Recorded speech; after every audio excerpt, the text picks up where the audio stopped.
5 दिवसीय संस्कार भागवत सत्संग कल से गो गायत्री आध्यात्मिक शक्ति कलश पदयात्रा पहुंची बस्सी।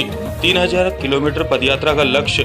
गो गायत्री आध्यात्मिक शक्ति कलश पदयात्रा के अंतर्गत 5 दिवसीय संस्कार भागवत सत्संग का आगाज 21 मार्च सोमवार से चित्तौड़गढ़ जिले के बस्सी कस्बे में होने जा रहा है। आपको बता दें कि कल सुबह 9 बजे कलश यात्रा का आयोजन रखा गया है और उसके पश्चात लक्ष्मीनाथ सत्संग भवन में दोपहर 12 बजे से 3 बजे तक कथा का आयोजन होगा, जिसमें गोभक्त पंडित राधेश्याम सुकवाल के मुखारबिंद से कथा का वाचन किया जाएगा।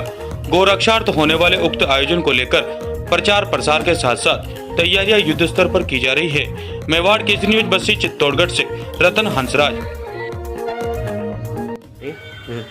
संस्कार भागवत सत्संग पदयात्रा से आप समाज को क्या संदेश देना चाहेंगे? श्री राम सेवा संस्थान गौशाला एवं संस्कार आश्रम निम्बाड़ा से संस्कारों के जागरण के लिए एक पदयात्रा हम लोगों ने शुरू की है। उसका मुख्य उद्देश्य है कि वर्तमान समय में युवाओं में नहीं, हमारी पिछली पीढ़ी जो पूरी है संस्कार विहीन होती जा रही है। संस्कारों का अर्थ और हमारी जो संस्कृति है, पौराणिक संस्कृति, उस संस्कृति को पुनर्स्थापित करने का हम प्रयास कर रहे हैं। इसमें पाश्चात्य देशों में हिंदू धर्म का अनुसरण किया जा रहा है, लेकिन भारत में पाश्चात्य देशों की संस्कृति युवाओं में ज्यादा फैल रही है। उसके ऊपर आप क्या कहेंगे? हमारा देश भेड़ चाल की तरफ जाने वाले देशों में से है और अधिकतर हमारे जो लोग हैं वो अतिथि देवो भव की उसको मानते हुए लोगों की दूसरी संस्कृति हम पहले से भी अंगीकार करते आए हैं। ये हमारी कमजोरी रही है। वर्तमान समय में हमने युवा पीढ़ी को धार्मिक संस्कार देने की कोई व्यवस्था ही समाज ने नहीं करी है। इसी का कारण है कि आज विदेशों में बहुत अच्छे अच्छे विद्यालय चल रहे हैं, यहाँ से आचार्य जा रहे हैं और वहाँ संस्कृति का प्रचार कर रहे हैं और वहाँ लोग मुंह मांगा कीमत दे करके और आचार्य नियुक्त कर रहे हैं। हमारे यहाँ हालत ये है कि हम घर घर जाकर के भी अगर किताबें दे रहे हैं तो फ्री में लोग लेने के लिए तैयार हैं, पैसा देने के लिए कोई खर्च करने के लिए तैयार नहीं। हमारा समाज ने दिखावे में और बाहरी औपचारिकताओं में ज़्यादा पैसा खर्च करना स्वीकार कर लिया, जबकि मूल संस्कृति और मूल धर्म के विकास के लिए सनातन हिंदू धर्म ने कोई प्रयास नहीं किया। हिंदू धर्म की संस्कृति के संस्कार युवाओं में आजकल घटते जा रहे हैं। कहीं न कहीं संस्कारों में विघटन हो रहा है। संस्कारों में जो क्षति हो रही है इसका मूल कारण है कि सनातन हिंदू धर्म में संस्कार देने की कोई व्यवस्था नहीं है। आज किसी मस्जिद में जाओ तो मदरसा चलता है, मस्जिद के साथ मदरसा लगा हुआ है।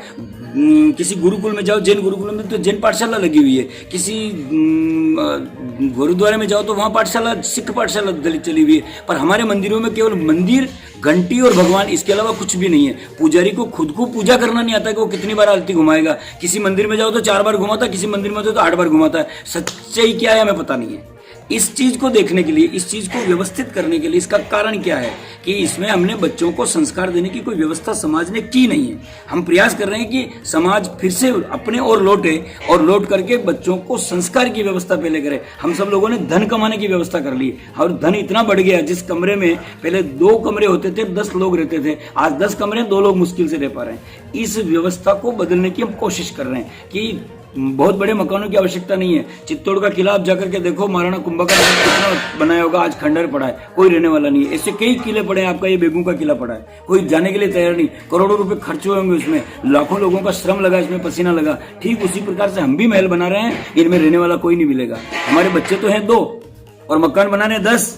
किस वजह से? केवल पड़ोस वाले की प्रतिस्पर्धा में। इस प्रतिस्पर्धा को हम धर्म की प्रतिस्पर्धा की ओर ले जाने के लिए पदयात्रा करके, ये पदयात्रा हमारी 3000 किलोमीटर चलेगी और पूरे चित्तौड़गढ़ जिले के अंदर हम संस्कार जागरण गांव-गांव जाकर के शराब मुक्ति, व्यसन मुक्ति, चरस गांजा, युवाओं की पीढ़ी जो इस ओर धकेली जा रही है, उस अंधे कुएं से निकाल करके धर्म की ओर उनको अग्रसर करने का प्रयास कर रहे हैं।